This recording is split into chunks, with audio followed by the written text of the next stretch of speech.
How close should your mouth be to the mic? Like, I like really sort of just, is that too close? You're basically making out with the microphone right now. I like that level of intimacy. I don't think your lips should touch it. Your lips shouldn't touch, I'm learning that. I'm like a 2-finger gap. 2 fingers. Ish. Yeah, agreed. Okay. Yeah. I'll stick to the 2-finger rule.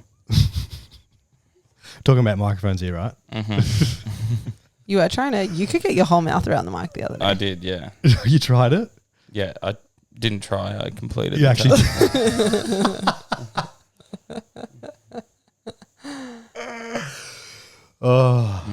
Practicing for something. Practicing for whatever comes next. Everything is, all of you is Next welcome growth here. edge. Mm-hmm. All of you is welcome here. Well, that's the start of the podcast. We have Perfect. begun.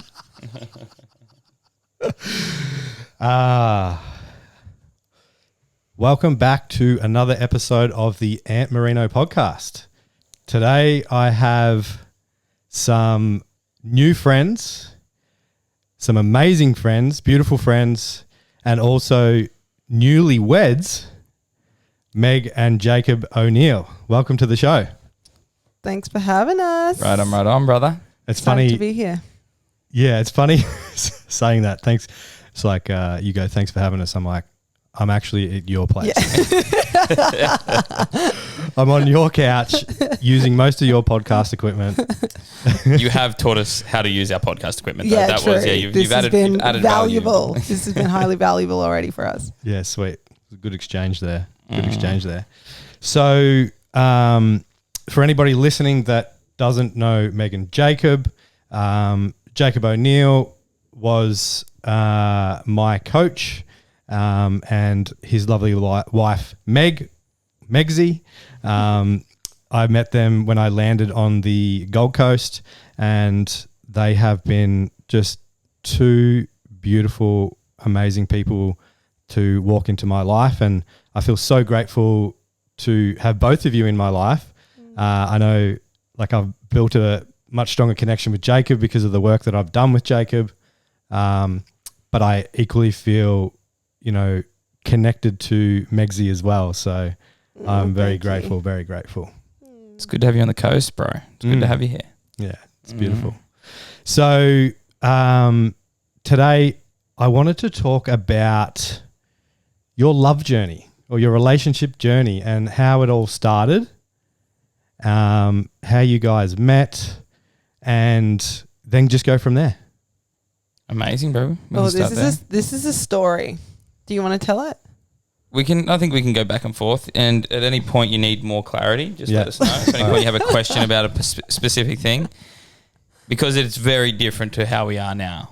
Very different. Those versions of us. Yes. Definitely. And that's what I really wanted to go right back to the start, because the thing, so a big thing for Jacob, what he's trying to do is change the Australian culture into something that's a little bit more sacred and I don't know the right words to say, but changing the culture of the drinking and the abusing yourself and, not treating yourself very nicely to connecting with yourself, connecting with nature, connecting with brotherhood and also sisters, women, and just treating yourself better so we can create a better culture in Australia. And for me, I want to do that with tradies. So tradies stop hating their work and stop hating their life so much. And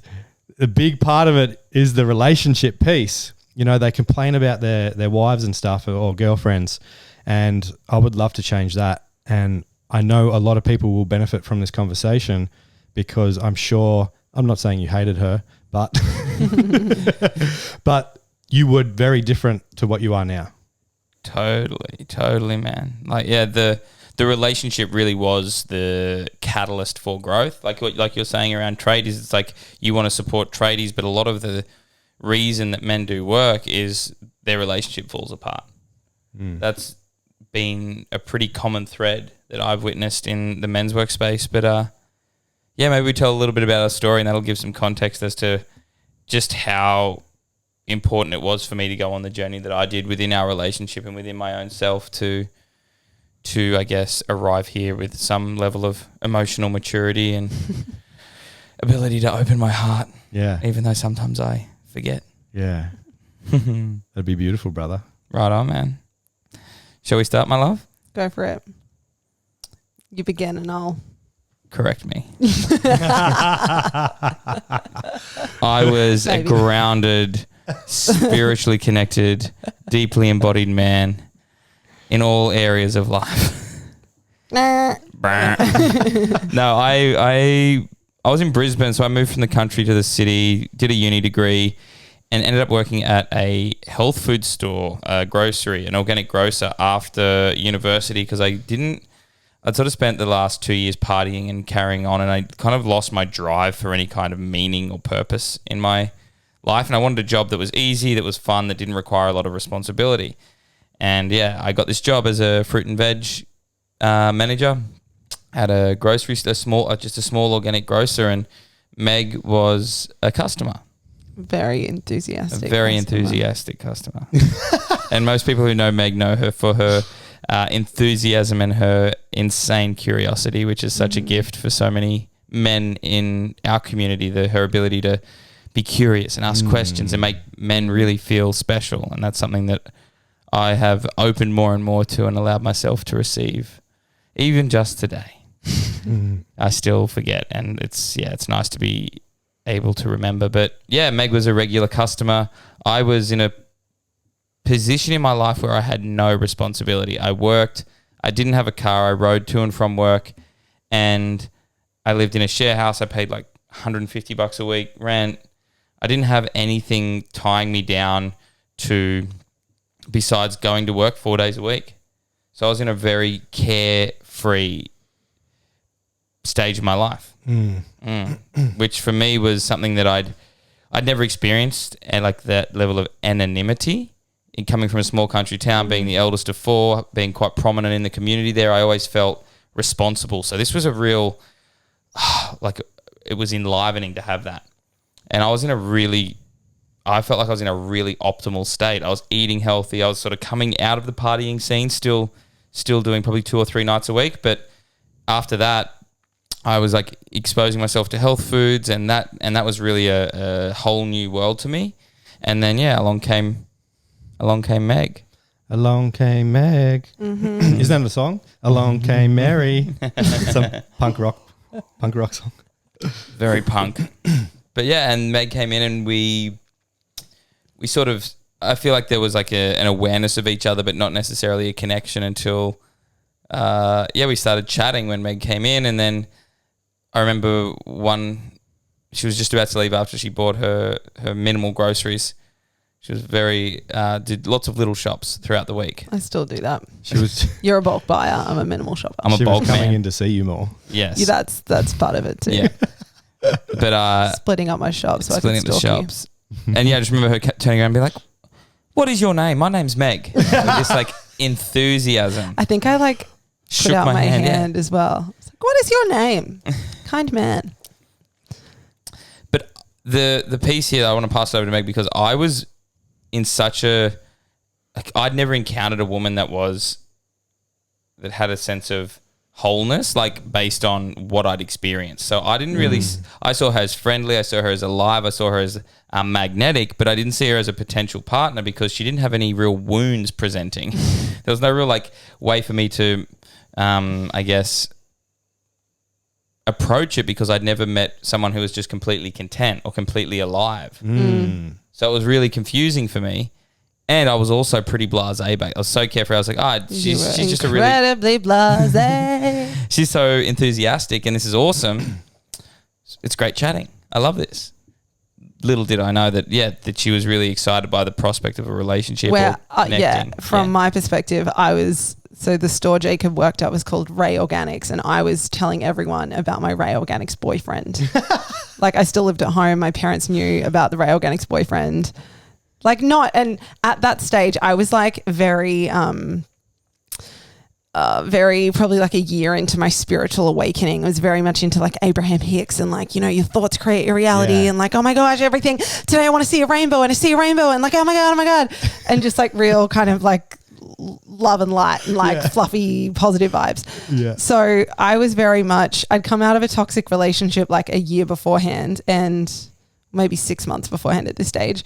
And I was very much just like in my own, like, stop partying, not seeing anyone else, just like really in my own space, like on my own journey, really loving myself. But I was doing lots of like manifesting and journaling around like, this is what I want my partner to feel like and this is what I want to feel like. And I would just, be writing, and that was a real focus for me. And I remember coming into the store and like meeting him and being like, oh, this kind of feels like all the things I've been journaling about, and he feels really like free and fun, and I feel really seen around him. And so I very much had held the vision. I held the vision for 9 months. I went in there, I stalked Jacob for 9 whole months. 9 months. 9 months. The pregnancy period for our relationship. Yeah. And so that entire time I'm like very clear on like, I want this person, and trying to come up with all these ways on how it's going to transition outside of the store. Where he's just like, this... Take it out of the store. This woman's so nice. She comes in 5 times a week. Wow. But that which I love. I love that now, and our dynamic has shifted so much. Like I was definitely like, well, there's elements in which I lead the relationship now, and I'm very much like, I guess part of like I've been a visionary for our entire relationship. But I feel like that blaseness you have really cultivated in our 8 and a bit years together, that like direction and leadership and really like setting that masculine container, which is so funny that was not like, I feel like people would look at our relationship now and think that's how it started, but it did not. This has been like such a conscious cultivation of those qualities. Like I still had like a cartoon Doona. I think I had you did. You had like a it was like a Holden Ford Falcon XR6 Turbo, like with these like cartoon fucking pillow. I was so like you. Did this not probably see isn't the great red to flags. say, but I was just gonna say I think I just had blinders on and was just like, this guy. That's him. This part of me just knew, and I just ignored. I was 21 though. I don't think you see those things. If I was, you have no idea. If I, as a 30-year-old woman, was dating a guy and he had Ford Falcon. Yeah, it's not a good look. It probably wouldn't be something as a 30-year-old I continue to lean into, but no offense to anyone that has Ford Falcon Doonas. If you're over 20, and you've got 30. Ford Falcon Doona if you're covers, in your 30s and want a long-term relationship with a woman and want to hold the masculine pole, maybe just go out and buy like a neutral bed cover. Yeah, get that bone, desert coloured, Super King Doona cover. But that was like very much the start of our relationship, almost like the exact opposite of what sexual polarity really is. I was like, I'd had that set. You spoke about like that carefreeness and that level of self-expression that you saw from me was something that drew you in. But also as we grew, it was something that started to show up in a more shadowy way where I wasn't able to make decisions. I wasn't able to lead. And then what I really am grateful for is your willingness to invite me into that without just saying, you're obviously not it. See you later. You presented me with an invitation, which is what I will always be forever grateful for, and something that I always remind anyone of when I'm telling a story, is that your invitation for me to choose to step up was your greatest gift. Yeah.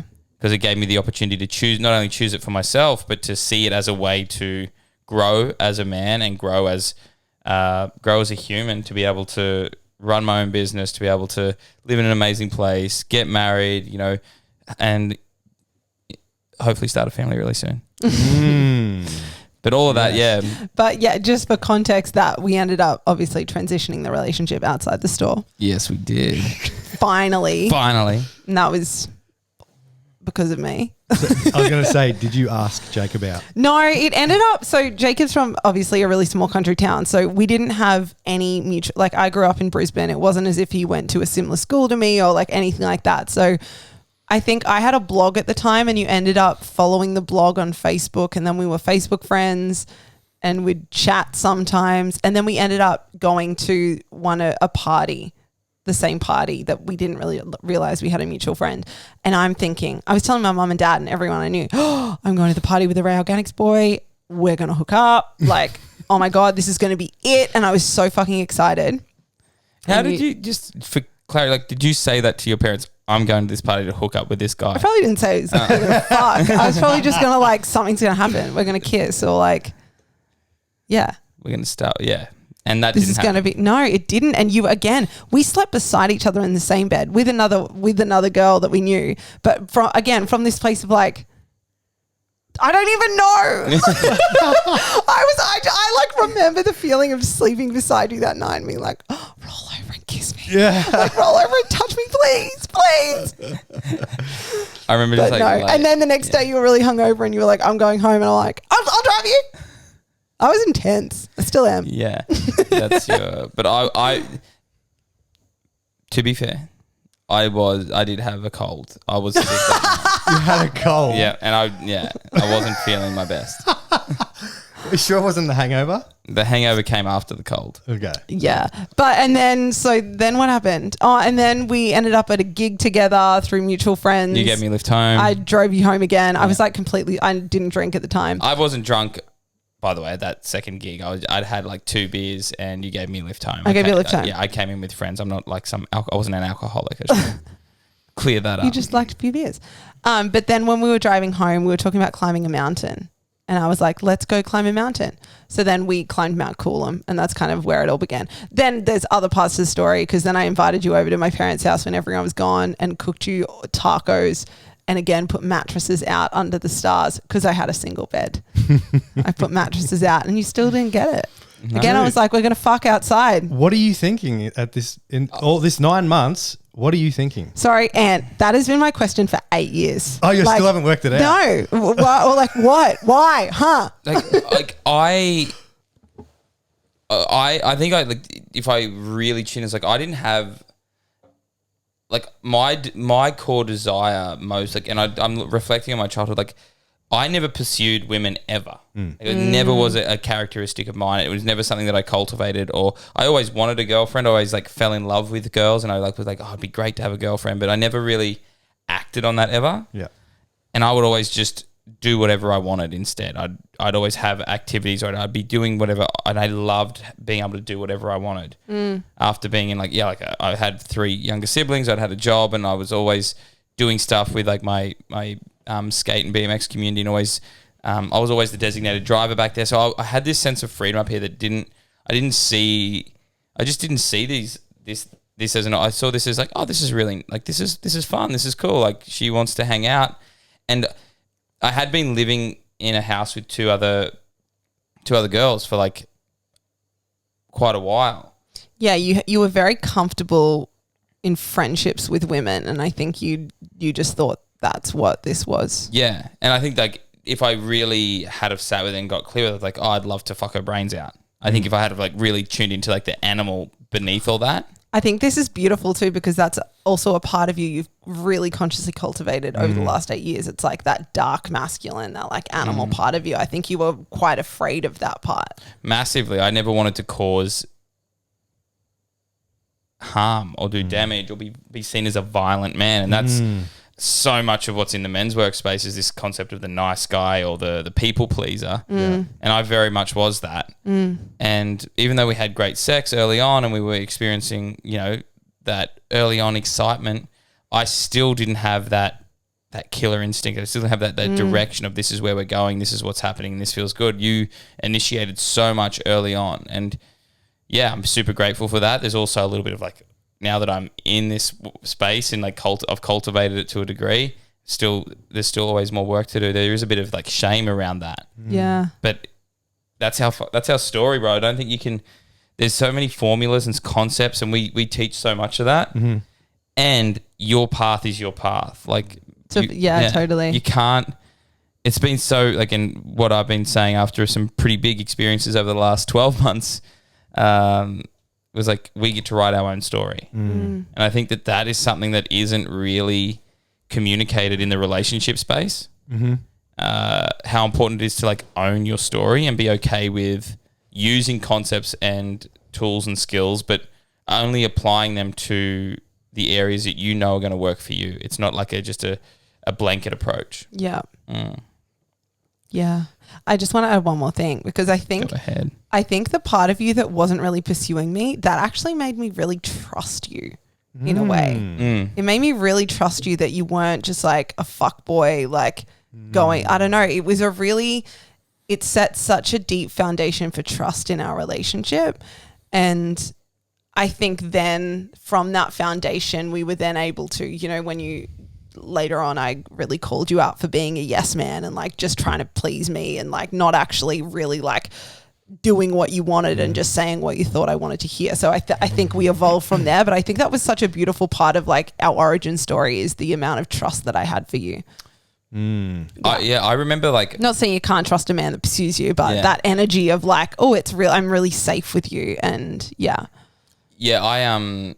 I remember like prior to us getting together, when I was still partying pretty heavily, like I would go out, but like a few of my friends had partners, so we'd go out and I would dance. I loved dancing, and I loved drinking. Like I loved the drinking culture. I loved the feeling that alcohol gave me, combined with a dance floor. Yeah, I know I've had some pretty big fuck ups on alcohol. Like I'm not condoning it, but there was points in my life where I remember having some of the best nights dancing, drinking alcohol, smoking cigarettes, being debaucherous, and I loved it. You love a ciggy. I love a ciggy. I loved that, and it was a time in my life. But I never went out with the idea of pursuing a woman and sleeping with her. That was never in. I'd never activated that. Yeah. Yeah. I never had like. The truth is like it'd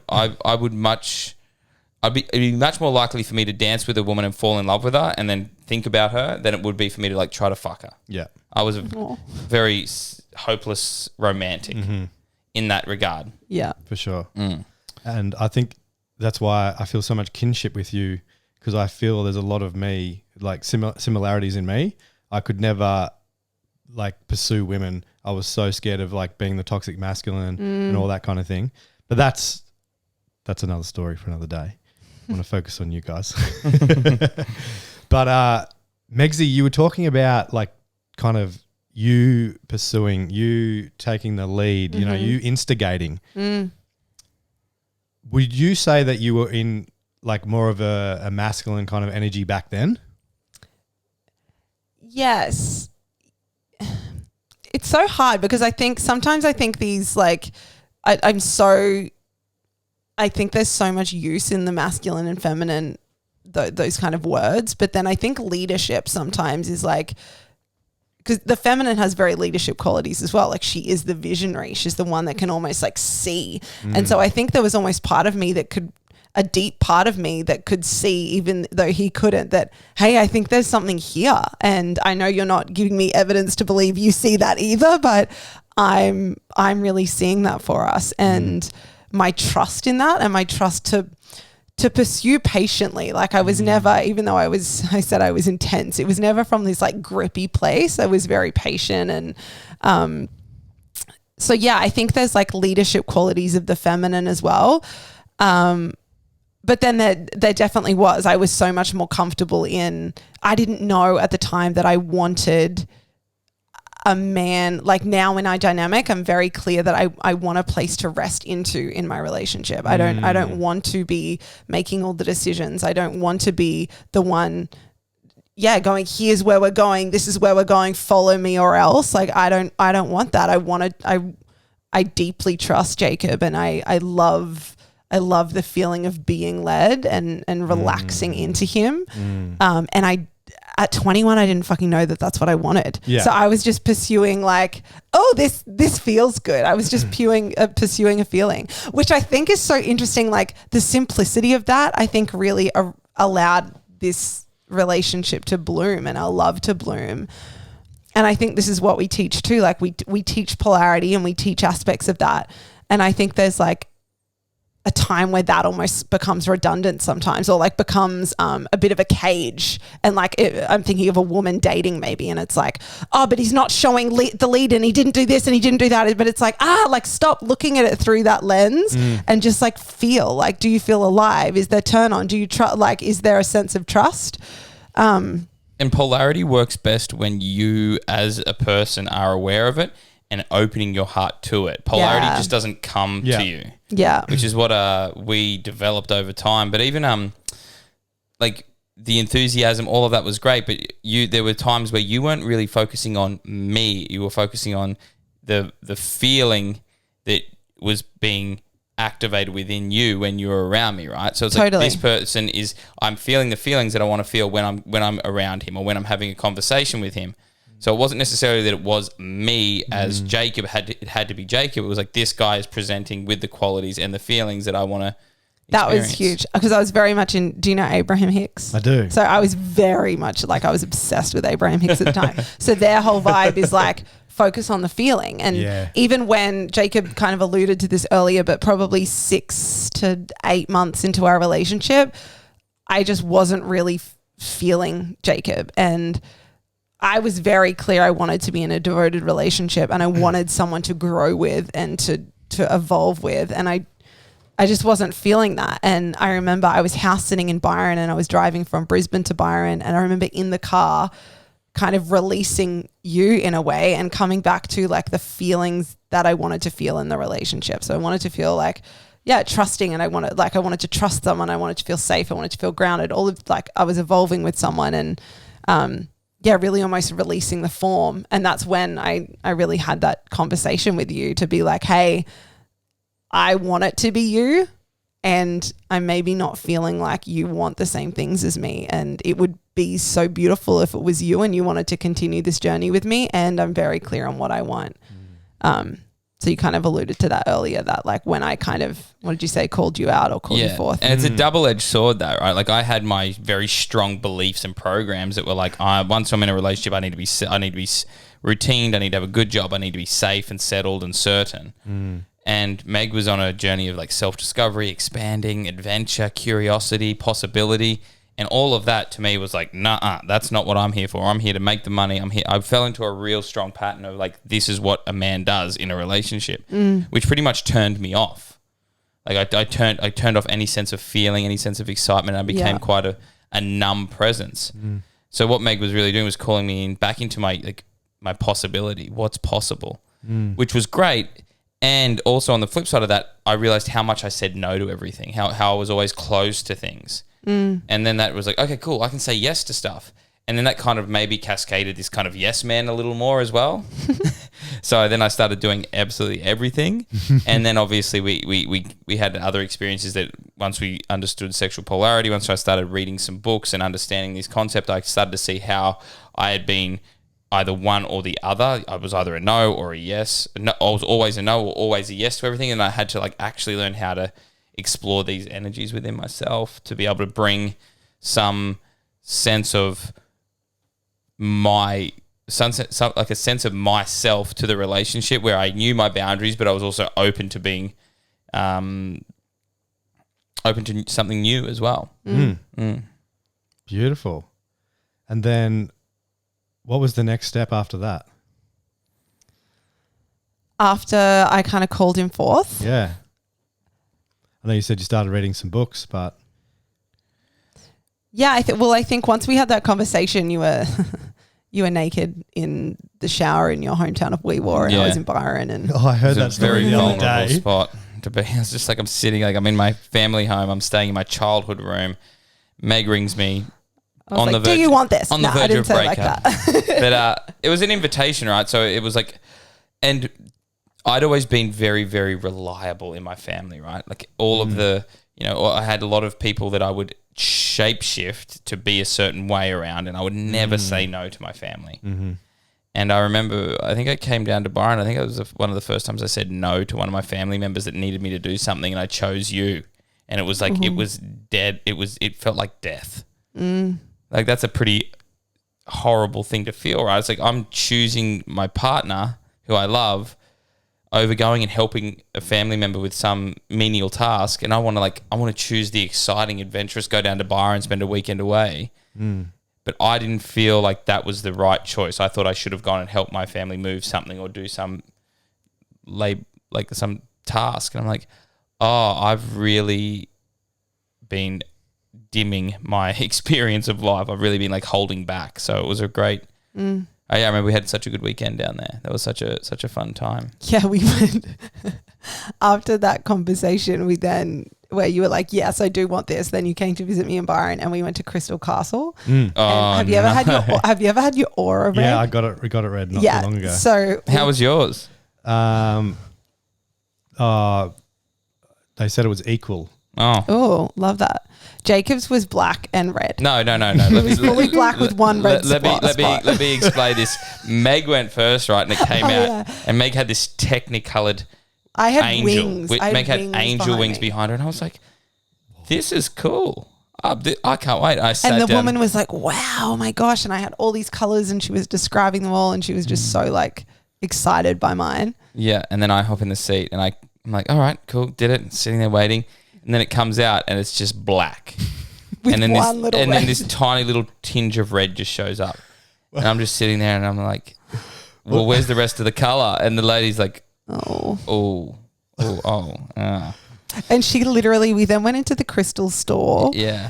And she found us later and gave Jacob free crystals. She gave me all these free crystals. You need these. You need these. Did she translate with the black men? I was essentially pretty much the whole the transformation I was going through was like, you give too much and you don't ever give to yourself. Oh yeah. So I was like pretty much like burnt out, but just kept the wheels turning. I was pretty, but I think to also what that represented to me was like I wasn't really in my full expression either. Yeah, I was so caged. I was so controlled. I had manipulated myself into this small little package. And then I think to kind of go on with the next stage, I think we were really committed. We moved in together soon after that. And I think then again, this is when I was very much like, this is what we're doing with our life. You know, Jacob had a full-time job and I was in a network marketing business, and I was kind of like, I'm building my business so you don't have to do that and you're going to come join me. And you know, there were so many elements then of you being a real yes man and just like going along with, because I'm a force when I want to be. I was kind of just like this, that wasn't my language, but that was the energetic behind it. Kind of, this is what's happening. And our life became very fucking intertwined and very... super codependent.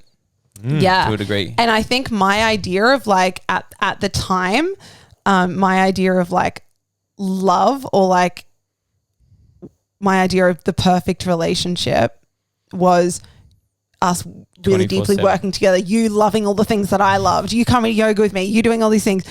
And we tried that, and then very quickly we realized, oh my God, that was then probably, we had a few years of that, and then probably a year later I realized, and this was as I was like coming deeper into my own sexuality and power, I was like, fuck, I don't want that at all. That's so not sexy. Like, I don't want a fucking I don't want a slave, or like someone just like saying, I remember this conversation we had, we were in bed at Kite Street, and it was just like, I think you'd agreed with me about something, or I'd asked you something and you just said something that clearly wasn't what you believed. And I just turned to you and I was like, please don't just say things that you think I need to hear. Like, I was like, that is such, like, I want to fucking feel you and I want to feel your truth. Like, that's a turn on to me. Like, that's what I need. That was like such a shifting, like, pertinent moment in our relationship. And to speak to that kind of flexion point where I was working full time and you were building a business, like there was a dynamic there where it was like, oh, we're doing this together. You were definitely leading it, but I was playing a role that felt really natural to me, which was like I was looking after all of the things, so you didn't have to worry about that, so you could be in your full expression, which to me was like the gift that you give to a woman. You're like, oh, I don't want you to have to worry about anything. So like dinner was cooked, laundry, like I was doing a lot of fucking things. I know, I didn't have any. I was like a spoiled brat. You were a spoiled brat, but I was playing into that. But like my job and my role was very much identified with supporting you and your dreams. And like, I come from a family where that was never really, the women were never really allowed. They weren't allowed, but like the whole dynamic was that women were in the home and they got to fill their role. And I was like, well, I don't want to play that, but I want to give you the opportunity to do that. And it feels right. So there was very much, it was coming from a place of, I want to do what's best for you as a woman, but I didn't realize what that was doing longer term. Yeah. Because I was funneling pretty much all of my money and all of my energy into you and what you wanted. And even though I did not want to work full time. I did want to like go and do awesome things. I just wasn't aware of some of the things that I wanted as an individual man, or that I wanted to lead for our relationship.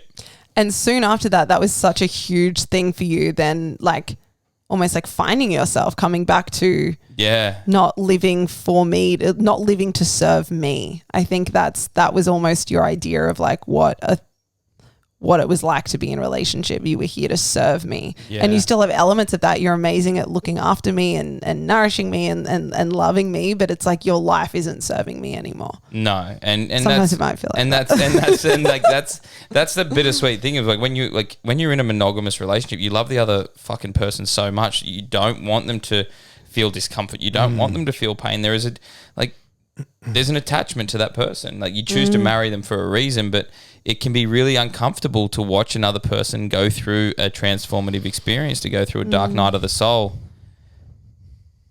The key piece Meg obviously said around like her calling me forward and us having, these experiences where it was like, can you just be fucking honest with me, not just tell me what I want? There was a really strong medicine journey. We've done a lot of plant medicine together.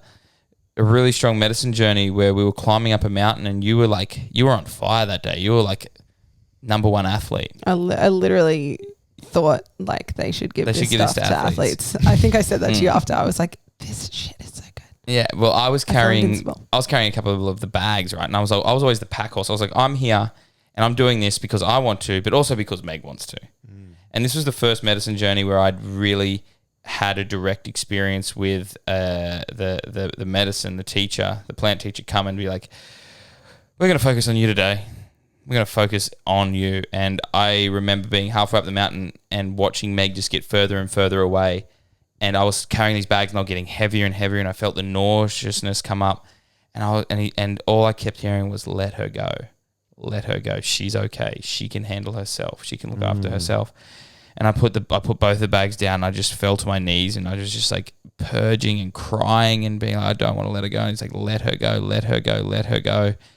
And I barely made it up to the top of the mountain that day. I couldn't carry my bag. I couldn't carry the bags. I remember like getting to the top of the mountain, falling at this beautiful view apparently, closing my eyes and just laying there just in complete despair and complete surrender. And I don't even remember what that view looks like up there at this mountain, at this beautiful mountain down in Northern Rivers. But the teachings that I've really, my path has been around is really about like learning how to choose myself fully while still maintaining a deep connection and a deep openness to you and not shutting you off and saying it's either choosing myself or choosing you, and it can't be both. So it's been a real balance for me understanding how to bring both of those into alignment.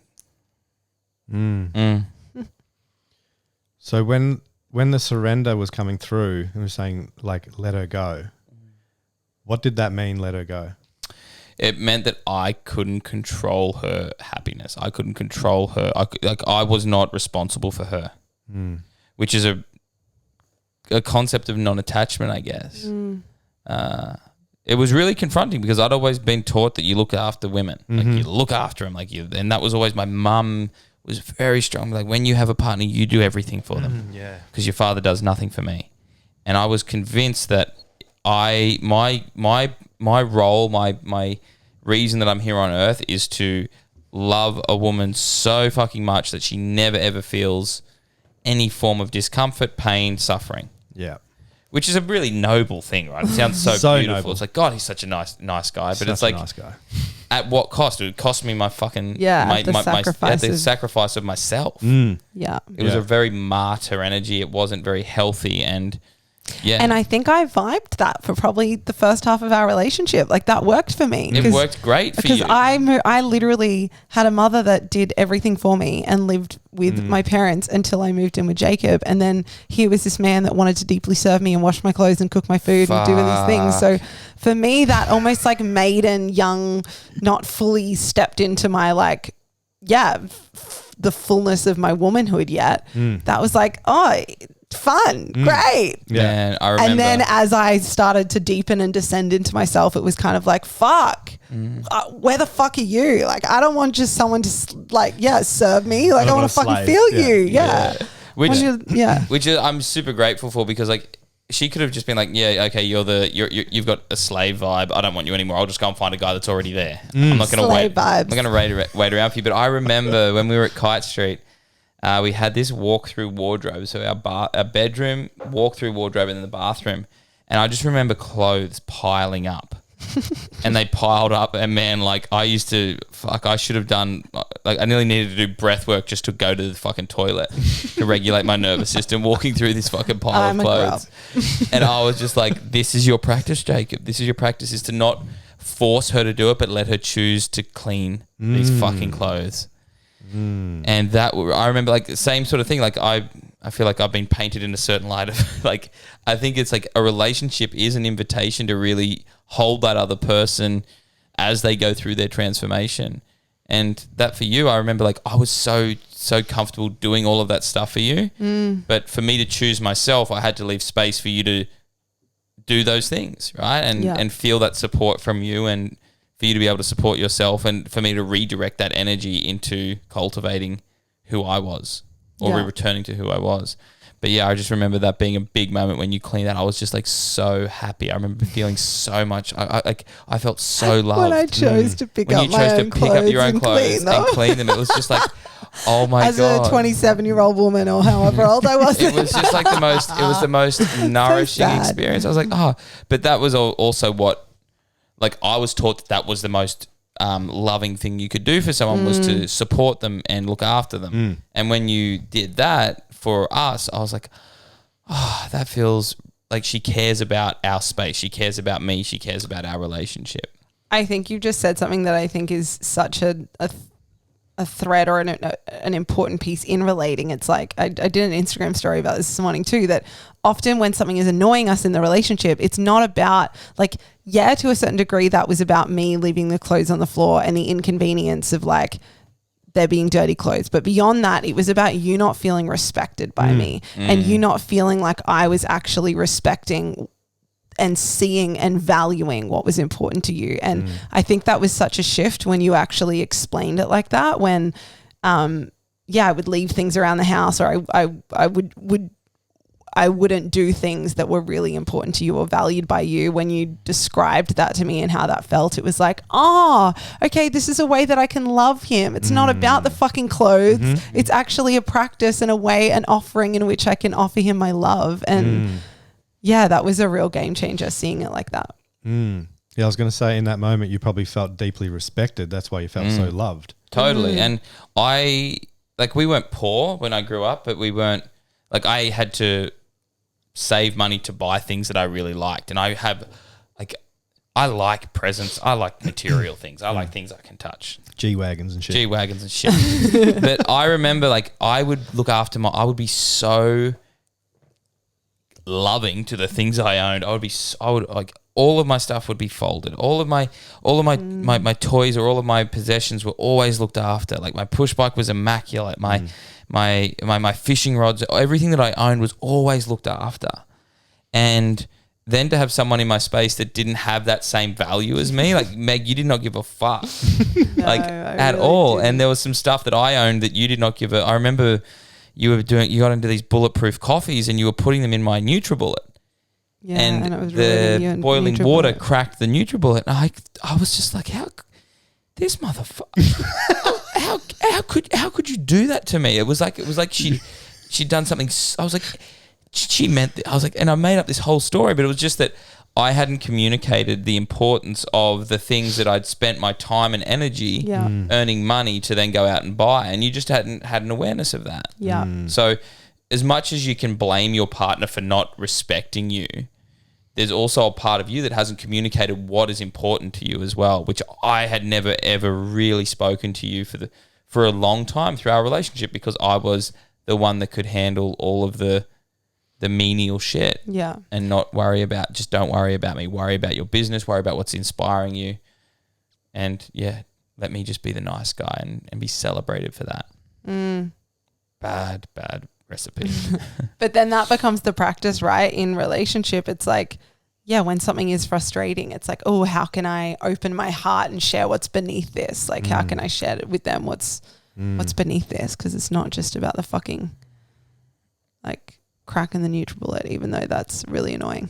There's still something there. It kind of is, but you got some trauma around that still. But that's why you buy a Vitamix that's got a heat-treated plastic tub. Perfect. Yep. Problem solved. Problem solved. But I like what you've said there. It is we've really shifted, and I think that, I know what's so solid about our relationship is we see these moments as an invitation, or like we say, tension is a portal to deeper connection. Conflict is a portal to deeper connection.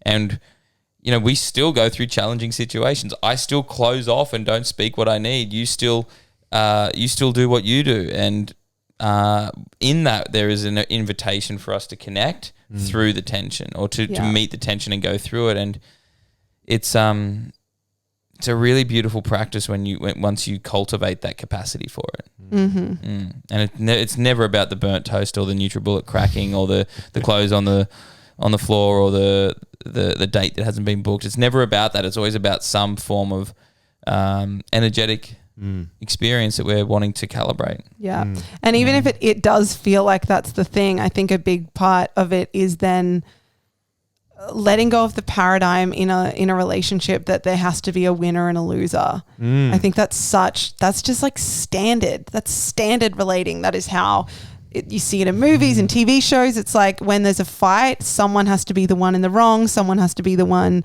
that's apologizing. Like, you should say sorry. The apologizing is great, but just like letting go of because the paradigm of like winner loser. Then when you are in conflict, it's like, oh, what other ammo do I have so that I can be, he's brought this one out. Well, let me get this from a year ago and throw that at you. And like, it just becomes, never ending. Yeah. And that just pushes each other further away, right? Totally. Where the way we like to see it and practice it and teach it is this idea of like, you're on the same fucking team. And the team is to feel deeply connected. The goal is to feel deeply connected and more connected and more deeply intimate after tension. So that takes releasing this idea that there's going to be a winner, which a lot of people struggle with, but it's the practice and it's really leaning into that practice. For sure. You said something before about you were taught that like to love your partner, your girlfriend, or to love a woman, it's like you take care of them and you do all the things, you serve them, blah, blah, blah, blah, blah. Yes. Something dropped in for me, and that was like in the moment of you not doing the washing and leaving it for Meg to find and for her to do it, that was you loving her in the moment, because it's bringing her out of whatever she's in and helping her step into more of herself, her power, and also you loving yourself, and then you guys coming together. And it's just so, I think it's just so expanding that the best way to love somebody isn't to do everything for them. It's to help them, come into their own power. I love that, because it was almost like when I called you forth using my words, that was a similar thing. You called me forth into a new version of myself that washed and everything, just it wasn't with words, it was with me, leaving the space for me to initiate, myself. Yeah, allowing and you so like that's exactly it, bro. Like love is not about abandoning yourself to make someone else's life easier. I believe that's something that I learned early on, and I was my whole identity was built around that, so it felt like death. Like we use that example because it's super relatable, the clothes on the floor, but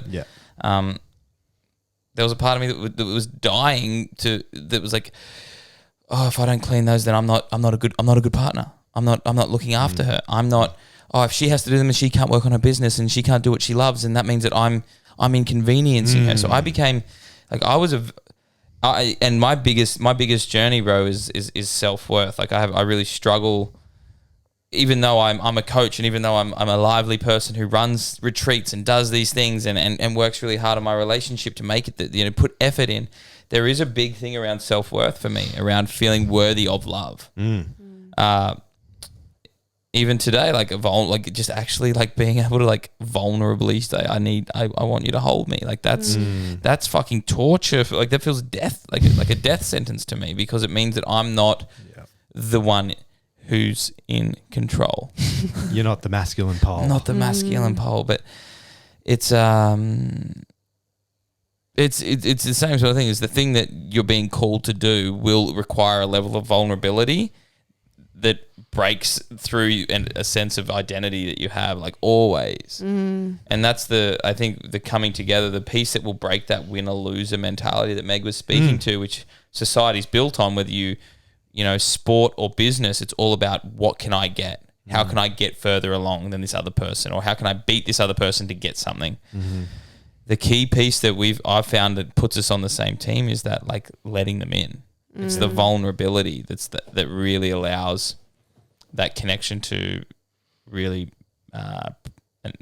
present itself. Yeah. Another thing that you mentioned before was, your mother looked after you and you were like, yeah, this is awesome. Jacob's just doing this and doing that. And you thought as a 20-year-old woman that that's what you wanted. But deep down you didn't know that you desired something different. And yeah, it's like the whole, who wears the pants in the relationship thing. And a lot of women are like, yeah, I wear the pants, I'm the boss and I do, make all the decisions and this and that. But they don't realize that it's costing them at their, their relationship, the connection with their man, like deep, deep connection. And I would love for you to talk into that. Yeah, I think there's so much to this, and I think it's so much a part of. There's so much to this, but there's so much conditioning that has women, firstly, feeling unsafe in really wanting to surrender and wanting to open, because that is, with all the inherited trauma or lived trauma that so many women have around actually surrendering or opening or resting into the safety of a man. There's a lot of women that don't have evidence that that's possible. So there's also this part of like, how can I actually meet that desire within me? That would be fucking painful to want a man to almost be this Prince Charming or this king when I don't know if that's possible. So that's painful to even want that. And then, I think with so many different things, but our culture, our society trains women to harden up, to put this shell, this hardness, this protective layer over their heart. And that has us, like going out into the world and being like, I can fucking lead myself and I don't need you. I was a bit like that at the beginning of our relationship, kind of, I don't need you. And I think this can definitely, and then in relationship, I think it's that thing of like wanting to trust or giving the partner a little bit of space to like do something. And then it's like, no, you're not doing it right. I'll just do it. See, I've just got to do everything. I think this is a common experience for women. And it just comes down to like not feeling safe to let go, not feeling safe to release control. And I think as women, this is something we have to meet in our individual body. And do a lot of somatic work around actually feeling that, meeting the trauma and meeting the, what lives in the body around not feeling safe to let go.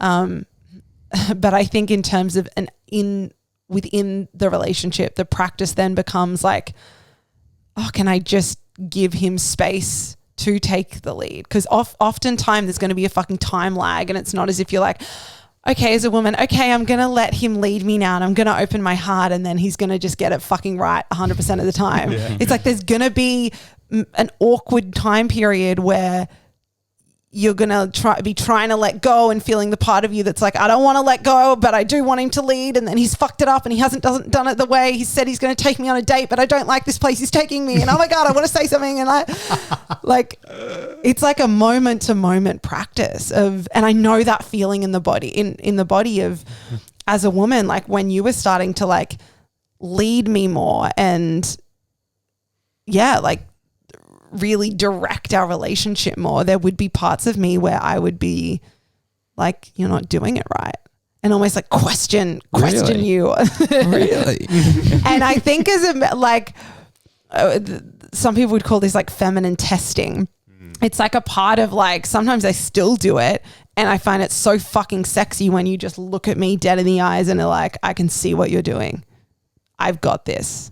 Sit the fuck down. Yeah, basically sit the fuck down energetically. But like when it's like, I've got this. And so my kind of like, for me, that like, the relief that comes with that, where it's like, oh, you're not even going to let me try and weasel my way back into the fucking driver's seat and back into that control thing. And I think a big part as a woman, and I won't speak for all women, but I know this is my experience and so many of the women I work with, that we might have that hardened shell or we might be conditioned with that. But deep down, we do want to fucking like have our head chopped off. Like we want to be fucked out of our head. We want to be like, we want to be led so that we don't have to carry that burden of making all the decisions.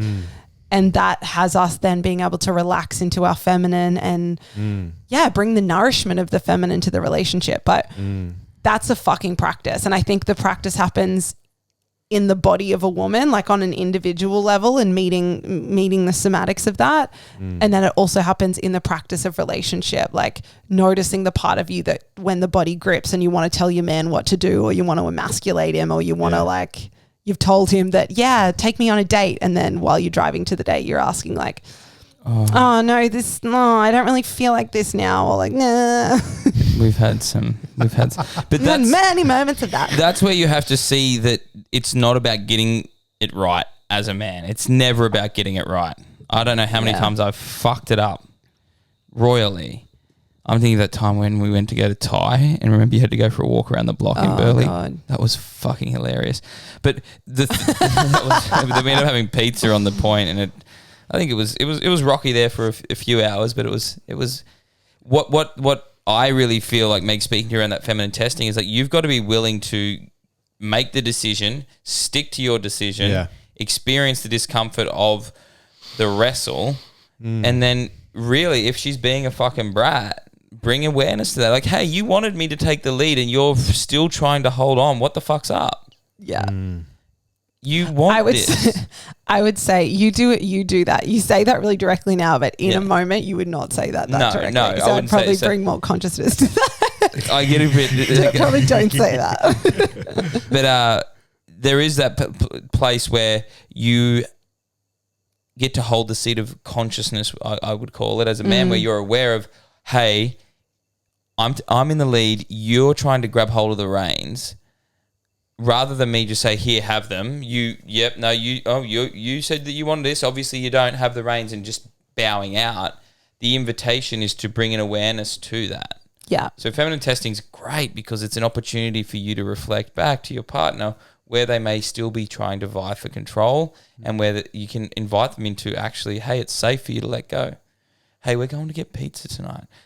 Yeah, I know that you say that you don't feel like pizza, but I've booked it in and it's a really great place and I reckon it's going to be super fun. And hey, I know that you didn't choose it, I did, and that's kind of the whole point. We're going there. Yeah. And they've got really great drinks, and if we get there and they haven't got a gluten-free base, or that it's not what you want it to be, we can have a conversation, but we're going there. Yeah. And I think there's such attunement to this. Like this takes such attunement in the moment, and takes such attunement. And if you're doing it just to do it, like you're doing it because like, I'm doing this because she needs me to take the lead, so I'm using this as a formula to be able to get the sex that I want, or to get her to do what I want, or so I can be the masculine man, you're fucked. Yeah. If you're doing it from a formula-based place, it's one of the things about my sister's a flower farmer, and she shared this hilarious thing. It was like, I don't want you to buy me flowers. I want you to want me. I want you to want to buy me flowers. Yeah. And it's like, you don't want me to take you out to dinner. You want me to want to take you out to dinner. Yes. Which is a completely different energetic signature. Totally. Yeah. And you felt it when I've been like, I better take her out to dinner. I haven't done it for a while. And I do it. And like that night at Thai, I was kind of doing it because I thought I was like, shit, I need to allocate quality time. And this is me taking the lead and it was a shit show. Yeah. And I just want to speak to something you said before around like, it is easy for, because as transitioning from this energy of a woman maybe being really comfortable in that element of control in a relationship and then wanting to transition out of that, it's going to be fucking gritty, and a woman is not just going to be able to release control really so easily. There's so much in her body that says that's unsafe, and there's so much that's trained her in a way to want to control. So yeah, there's going to be moments, and there was moments with us where I would like want to emasculate you or like say like almost make out that I wasn't trusting your direction or wasn't trusting your lead or you'd made a bad decision. And one of the greatest things you practiced was, instead of going like, see, you don't want me to fight, like just take the lead again, fuck, this is so hard. You were always just like stayed and held and held my too muchness in that moment, held my like dragon energy and just like met that and wasn't like, fuck, this is too hard. See, you're a control freak. It was like, I hear you and I'm still going to trust myself. I hear you. I'm still going to trust myself. I hear you. I'm still going to trust myself, which is a fucking art. I have such compassion for heterosexual men holding very intense women. I think I think that's like one of the key challenges that men are faced with is like, oh, she wants this, but then when I try to give it to her, she doesn't. And you can almost use that as a reason not to. Yeah. You can always be like, no, see, too hard. You don't want it. Oh, well, then no, I tried. Yeah. But did you? Yeah. One of the phrases, I'm pretty sure it's from John Wineland or someone that I really admire as a teacher in this space, is it's called holding the pose. And it's like, if we're driving to go get pizza and I'm like, oh yeah, we're going to James Street, we're going to go get pizza. And Meg's like, I don't like pizza. On the way there, like, is that an invitation for me to change the plans, or is that an invitation for me to like, well, we're going to get pizza, and then when we get there, all of a sudden there's this gluten-free pasta and it's got king prawns in it, and all of a sudden that's on the menu, and all of a sudden she's like, oh, I love this. This is one of my favorite meals, and then we have that, and then she's like, I'm so glad that we're here. I didn't, and it turns out I'm like, oh, imagine if I had have said no, we'll go to and get Thai, and I had have like not trusted myself. Or in that moment, be like, "Oh my God, sorry. What did you want? Did you want like almost like hand back that thing?" Yeah. Or what but again, this takes attunement, because sometimes that is what's being called for. But like in this greater scheme of like, supporting a woman to release control, I think it is that staying and holding. Yeah. There's such attunement to being like, alrighty, like I've made plans and we're going to stick to the plans because she's being a brat. Yeah. Or I can feel that there's a deep desire for something different here, and I have to be able to pivot. Yeah. And we've had those experiences, when we climbed the mountain in Guatemala for your birthday, and we're climbing up this mountain and it's Meg's birthday and we've got this 8-hour hike, and it's just, I haven't packed enough food. We're with this non-English speaking guide. It's not making any sense. It's just chaos. And it's just like, Meg's super quiet. And I'm like, I said we're climbing this mountain. I've already been through I've cancelled it once and I've had to come back and book it because I've tried to book 3 different things that you wanted to do, but you wanted me to book something for your birthday. So I'm going to climb up this mountain. And it got to a point where I was like, hey, you enjoying this? And you're like, yeah, it's okay. Let's just keep walking. And I was like, we're turning around. We are turning the fuck around. Said to the guy, hey, we're going back down. We've had enough. We've seen enough. And I reckon within fucking 30 meters, your entire energy changed from this motherfucker has got it so wrong to, oh, we're going to go get breakfast together. We're going to get the water. We're going to go swim. I'm so glad that we're good. This is the best time ever. Yeah. Literally, you skipped down that mountain and was so happy. We went and had one of the best breakfasts. We went and hung out by the water. We were swimming in this beautiful big freshwater lake. Had epic sex. Went out, had amazing dinner. We had an awesome fucking time. So, yeah, that attunement, that nuance, that trusting yourself, and that being willing to get it wrong. And being willing to move in a moment by moment basis, like Meg said, around like surrender is a moment by moment Same as leadership. Same with leadership. Yeah. I think we should describe or clarify what leading in a relationship means, like for the masculine to lead, because this is a hot topic on kind of my social media after posting a video about leading, and a lot of women agree with it, but then a lot of women didn't agree with it. So do you want to describe what the leadership is for, in the relationship? What are you actually desiring a man to do when he leads?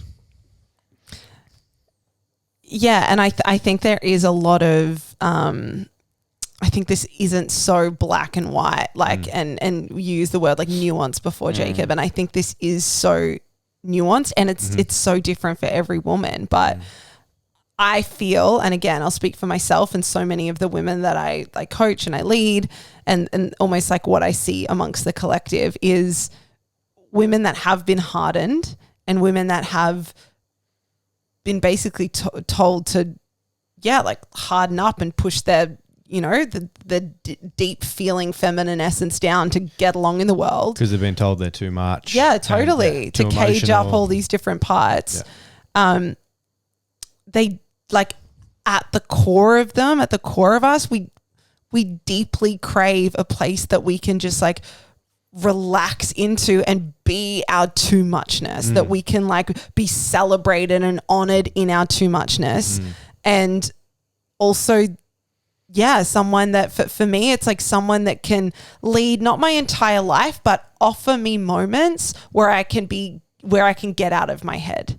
So offer me moments where I can melt into my feminine essence. So for me, it's offering me moments of that. It's not, I don't want Jacob to control and lead my entire life. Yeah. I want him to be offering me many moments where I can go,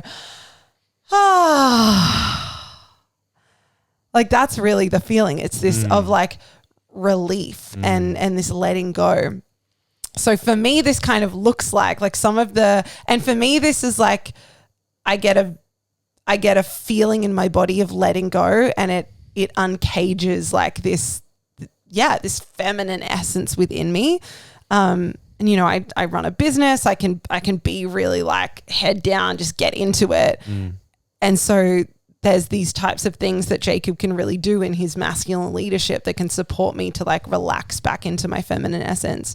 Some of these things are you'll just send me a text sometimes and be finish work at 5 or book dinner. And just to be again, the buying flowers thing. It's oh yes, you've thought ahead and you've been thinking about where you want to take me tonight and you've booked it in and oh my God, I don't even have to think about dinner. Someone else is thinking about that for me. Those type of things to just being able to relax into that. And I think one of the ways that if you look at it from a David Data perspective, or even John Wineland, they speak about just that masculine energy, just holding a wider consciousness. So it's holding a wider consciousness. So me feeling your deep presence and leadership and consciousness, there's almost part of me that's I don't have to be holding everything. I don't have to be holding and making sure that I've got everything under control and I know what's happening. It's there's this presence in my life that's fucking got me. Yeah. Totally. There's those moments of leadership, and then there's also that wider awareness of actually being aware of what the relationship needs. Yeah. To move in the direction of both your individual desires and the desires that you share together. So it literally can be hey, I booked us in, we'd stop going and seeing a chiro and we hadn't booked into another chiro, and I walked past the chiro and I was I'm going to book us in.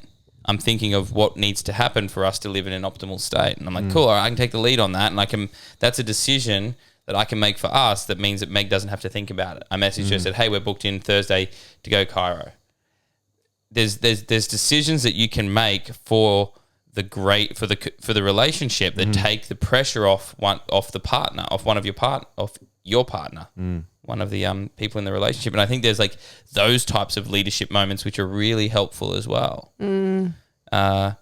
Whether it's, just actually taking care of the maintenance of things in the relationship, and then also the moments of significance as well. Yeah. Which is like, you want to feel like the only girl in the world. Mm. And I can do that through taking complete ownership of the relationship and where it's going in a container, like dinner, like going away for the weekend, like organizing a day together. These things are relatively simple to do. It's just a matter of actually choosing it and wanting it as well, and seeing it as a valuable gift. Yeah. I think there's almost like something for me, and this is such a I'm going to say tender topic, because there's like so many opinions that come into this when we talk about gender and roles and all the things. So I don't like saying that this is going to resonate with everyone, because I don't think it. I think some people don't maybe there's women out there that don't necessarily want to be led. But I think there's also almost like a biological perspective we can look at it in that way. We got really into her work. Alison Armstrong. Alison Armstrong speaks really powerfully to this. Alison Armstrong. But almost this idea, like if I think of like you being, so before when we were talking about like you leading and taking me to dinner, and then me being like trying to get the control back and trying to like test you. And if you were to just be like, this is too hard, whatever, you decide. There's part of me that's like, that's not a trustworthy man. I cannot trust him to protect me. If shit hit the fan and shit went wild, like I can't trust this man. He can't. I brought a little bit of myself and he's like, fuck, this is hard. So I think there's also this like energetic of leadership that shows like this is a trustworthy man and he's a trustworthy man to procreate with and to bring children into the world with and to hold me if shit went down. And I really feel like that's the almost wider perspective that we want, and I'll speak for myself. I want a trustworthy fucking man. I want a man, and this is something you're so fucking great at, Jacob, that can stay and hold, and I can just feel is like, and that can be staying and holding with my emotions and my too muchness and my fullness. Like the way that you stay and hold in that is such a beautiful reflection and creates such trust for me that, no matter what happens, you've got me and you've got us. Yeah. I'm so glad you spoke into that, because my next question was, what does the man's leadership offer you or offer the feminine? Like, why do they want the man to lead? Yeah. And what you just said there, it sounds like you want to be able to trust the man. You want to know, is he worthy to procreate with? And then it goes back to the trust of like, can he protect me and my child? Yeah, I think there's something really biological there. And then if we look at it from that like sexual polarity perspective in terms of like passion and chemistry, there is a part, like let's look at it in the bedroom. There's a part, and we have a full spectrum range of different energetics we play with, like when we're having sex, but there's part of me that loves when you take control, and when you're leading in a way, it helps me like drop in and open and take me to a place where I couldn't take myself. And it's through that surrender I'm able to activate and bring forth this part of my feminine energy that I maybe wouldn't have been if I was the one trying to, lead or be more in my head. Yeah. I think this is such a woman comes alive when she's in her fucking body. A woman's feminine essence and her feminine energy and just her turn on, her sexual energy comes alive when she's deeply dropped into her body, and being in partnership with a man that can kind of have a deeper consciousness, so that a woman's not having to be like, oh my God, it's not safe to drop into my body because there's all these things to think about and all these things to kind of control. That keeps her out of really dropping into her sexual power, which then she gets to offer and like play with in partnership. Fuck yeah. I think that'll ring true for so many women. That like what I'm hearing Meg say is like, when a man honors his word, a woman can honor her feelings.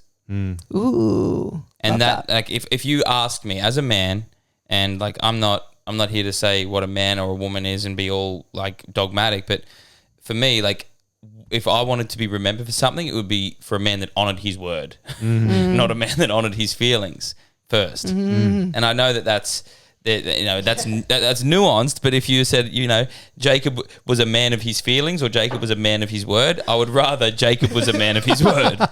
And that's just because I identify with the masculine pole more primarily. That's not to say that I don't have feelings and that I wasn't crying on the couch as you held me earlier today and having my heart opening moment. I'm allowed to have moments where I feel safe to do that.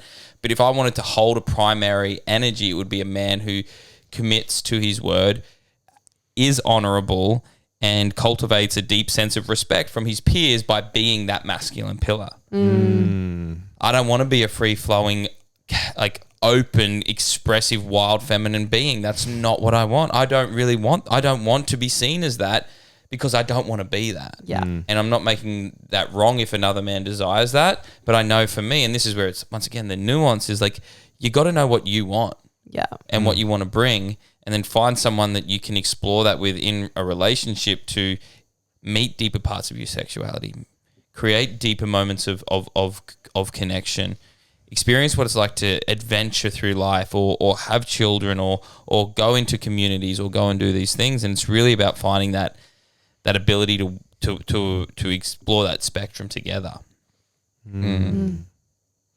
Love that. Well, we've gone over time. Perfect. And there's so much more to talk about. So we're going to have to do another one. Definitely, Awesome. bro. So yeah, it's been absolutely beautiful sitting down, chatting with you guys, understanding more of your story, understanding more of your relationship. And I think a lot of people are going to benefit from this. And if they have more questions, I didn't actually mention that you were both coaches. Well, I kind of said of the work that I've done with Jacob, but I forgot to mention that Meg is also a coach. She not planted the seed, but spoke into that as we were talking. Yeah. But yeah, they are both beautiful coaches. Jacob being a men's leadership coach, and Megsy is a relationship and business and sex and intimacy coach. Is that right? Yeah, got it right. So if anybody has any questions for you, how can they find out more about both of you? What offerings do you have coming up for people that they can dive into? Yeah, I'd love for you to be able to share that and get that out to people that listen. Awesome. Best place for me is always Instagram. That's where you're going to find what's real and alive in the moment. So I'm at moment by moment basis. Yeah, totally. I'm at the.meg.o. And we are dropping a podcast soon. Yes. So that's probably what's coming up. And then I also have my signature group mentorship program dropping soon. So it's called Full Spectrum Woman. So it's really, so much of what we spoke about today around like women that are really desiring to uncage their full expression and really, dissolve that protection they have around their heart so they can really show up powerfully in relationships and have really beautiful intimacy. That's the container I work really deeply with women in. It's such a good container. Beautiful. Amazing. And you can find me at the Jacob O'Neill. And if you're looking to become a men's coach or you're wanting to step into your leadership in this industry, shoot me a message. I've got an opportunity to work with me in the first round of my certification called Embodied Men's Coach. And later this year, for any of the men that want to start their journey or they want to start somewhere, we've got a really beautiful retreat called the Gathering of Men, which Ant was a co-facilitator on with me late last year. We're going to be doing that again in September. So we'll I'll shoot you the link, bro, and you can share that with your audience. But if you're looking to either step in as a leader and coach men, then I've got an offering called Embodied Men's Coach.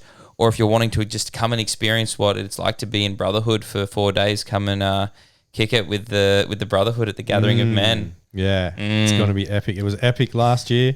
It's going to be even epicer this year. So, I'm going to put all the links in the show notes so you guys can find all that. But, thank you so much for welcoming me into your home, sitting down with me and, sharing what's true for you.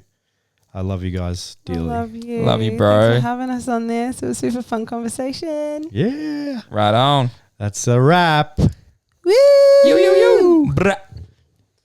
Thanks for tuning in to another episode of the Ant Marino podcast. I hope you enjoyed it. If anything resonated for you in this episode, the best way you can support the show is by subscribing to the podcast wherever you're watching or listening to it, and also give it a 5-star review and give it a like if you're watching it on YouTube, and also please share it out on social media, tag me in it, and I'll happily reshare it.